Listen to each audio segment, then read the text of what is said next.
So we're going to stop by and visit Dr. Ben Zendel. He does some pretty amazing research when it comes to how the brain responds to music. He's actually finding that musicians have a lower likelihood of getting Alzheimer's as they age, and that's because when we make a few mistakes, our brain learns and gets a bit smarter. Let's go to his lab and check it out.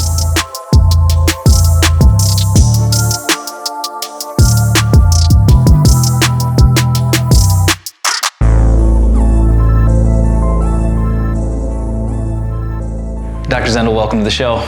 Thank you for having me. We're talking a lot about medicine and music and health. What's your area of research? So I study music in the brain. I study aging. I study audio processing and sort of related issues. And so it all started really with an interest I had in music and an interest I had in aging. What's sort of the sort of takeaway message for people when it comes to playing and getting involved in music? I think everybody can do it. I mean, I think that everybody should be involved in music, and our culture has evolved in such a way where we view differences between musicians and non-musicians, right? That music is a skill that people have, and you either have it or don't have it.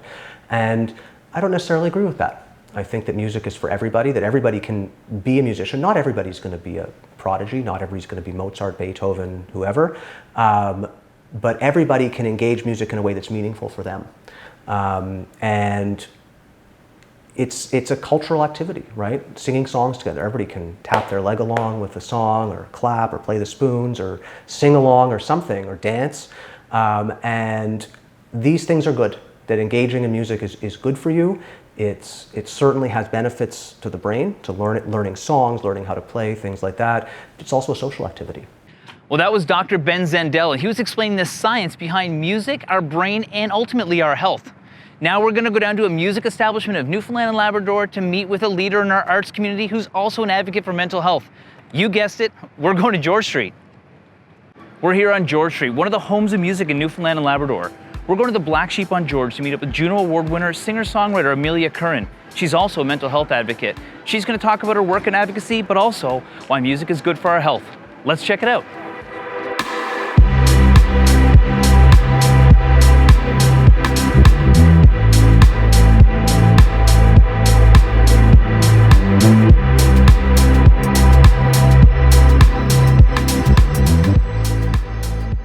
So Amelia, you're a musician, but we're talking about your work in mental health advocacy today. A lot of people may not know you're really involved in that, but tell me a bit about how you got into it.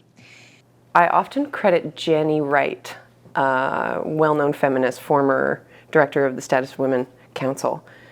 I went to her when I was making that video that never really got a name on it, with people holding signs. It's almost been 10 years since that video. That was the start of it for me. I had a deep understanding that it was a systemic issue and that we didn't necessarily need to be victims of a system when we could control things in our own communities.